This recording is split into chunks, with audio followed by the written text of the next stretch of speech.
नमस्कार दोस्तों, क्या आपने कभी सोचा है कि कोई ऐसा जानवर जो 13,000 साल पहले विलुप्त हो गया था, वो आज की दुनिया में दोबारा जिंदा हो सकता है? ऐसा ही कुछ हुआ है डायर वुल्फ नामक जानवर के साथ। डायर वुल्फ एक विशालकाय भेड़िए जैसा जानवर था जो बहुत सालों पहले पृथ्वी से गायब हो गया था। लेकिन अब एक अमेरिकी बायोटेक कंपनी कोलोसल बायोसाइंसेज ने दावा किया है कि उन्होंने इस विलुप्त प्रजाति को फिर से जीवित कर दिया है, यानी इसका डी एक्सटिंक्शन कर दिया गया है।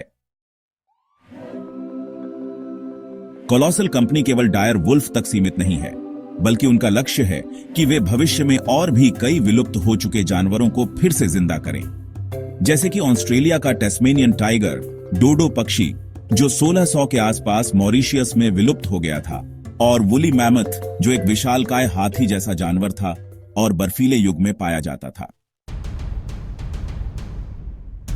डायर वुल्फ को लेकर यह कंपनी कहती है कि उन्होंने पहला सफल प्रयास किया है किसी प्रजाति को दोबारा जिंदा करने का। डायर वुल्फ को लोकप्रिय बनाने में TV show game of thrones का बहुत बड़ा हाथ रहा है, जहां मुख्य किरदारों के साथ ये जानवर पालतू रूप में दिखाए गए थे। इसी शो से प्रेरित होकर कंपनी ने जिन दो डायर वुल्फ्स को जन्म दिया, उनका नाम रखा रोम्युलस और रीमस। इनके अलावा एक तीसरा वुल्फ भी पैदा हुआ जो फीमेल है और उसका नाम रखा गया खलीसी। यह प्रोजेक्ट अमेरिका की एक गुप्त लोकेशन पर किया गया। इन डायर वुल्फ्स की उम्र अभी सिर्फ 5 महीने है और वे अब खुले बाड़े में सूरज की रोशनी में खेलते नजर आते हैं। इन बच्चों को पता ही नहीं है कि वे कितने अनोखे हैं, एक ऐसी प्रजाति में जन्मे हैं जिसका धरती पर अब कोई और सदस्य नहीं है।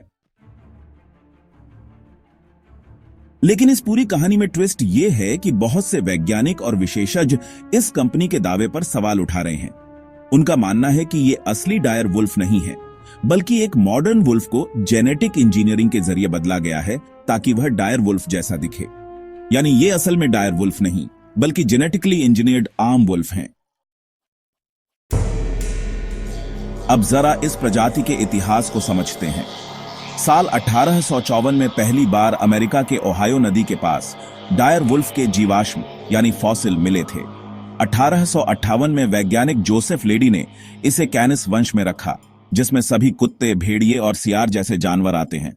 इसे वैज्ञानिक नाम मिला कैनिस डायरुस, जिसका मतलब होता है भयानक कुत्ता। लेकिन बाद में 1918 में वैज्ञानिक जॉन मैरियम ने लॉस एंजेलिस के एलेब्रिया टारपिट्स में रिसर्च करते हुए कहा कि डायर वुल्फ बहुत अलग है और इसे किसी दूसरे वंश में रखा जाना चाहिए। उस समय उनकी बात को नकार दिया गया। करीब 100 साल तक वैज्ञानिक यही मानते रहे कि डायर वुल्फ और ग्रे वुल्फ यानी आधुनिक भेड़िए एक दूसरे से बहुत मिलते जुलते हैं। लेकिन 2021 में एक स्टडी नेचर जर्नल में प्रकाशित हुई, जिसने पूरी सोच बदल दी। इस रिसर्च के अनुसार डायर वुल्फ और ग्रे वुल्फ के बीच कोई जेनेटिक संबंध नहीं है। डायर वुल्फ करीब 57 लाख साल पहले ही बाकी भेड़ियों से अलग हो गया था। इतना ही नहीं, ये ग्रे वुल्फ्स और कोयोट्स के साथ हजारों सालों तक नॉर्थ अमेरिका में रहते थे। फिर भी इनके बीच कोई इंटरब्रीडिंग यानी आपस में संतान उत्पन्न करना नहीं हुई। लेकिन करीब 13,000 साल पहले डायर वुल्फ्स विलुप्त हो गए, जबकि ग्रे वुल्फ्स आज भी मौजूद हैं। क्यों? इसका कोई पक्का जवाब नहीं है, लेकिन 2 संभावनाएं मानी जाती हैं। पहली यह कि डायर वुल्फ बड़े जानवरों का शिकार करता था और जब वह शिकार ही खत्म हो गए तो डायर वुल्फ भी खत्म हो गया। दूसरी संभावना यह है कि डायर वुल्फ्स इंटरब्रीडिंग नहीं कर पाए, जिससे वे वातावरण के बदलावों के साथ खुद को ढाल नहीं पाए। अगर हम साइज की बात करें तो डायर वुल्फ ग्रे वुल्फ से करीब 25% बड़ा होता था। गेम ऑफ थ्रोन्स में इन्हें शेर जितना बड़ा दिखाया गया है, लेकिन असली जीवन में ये इतने बड़े नहीं थे। हां, इनके जबड़े ज्यादा मजबूत थे और सिर लंबा चौड़ा होता था। इनके शरीर पर सफेद और हल्के बाल होते थे और ये भी झुंड में रहकर शिकार करते थे। अब बात आती है डी एक्सटिंक्शन की। इसका मतलब होता है किसी विलुप्त प्रजाति को दोबारा जीवित करना, यानी एक्सटिंक्शन को उल्टा करना।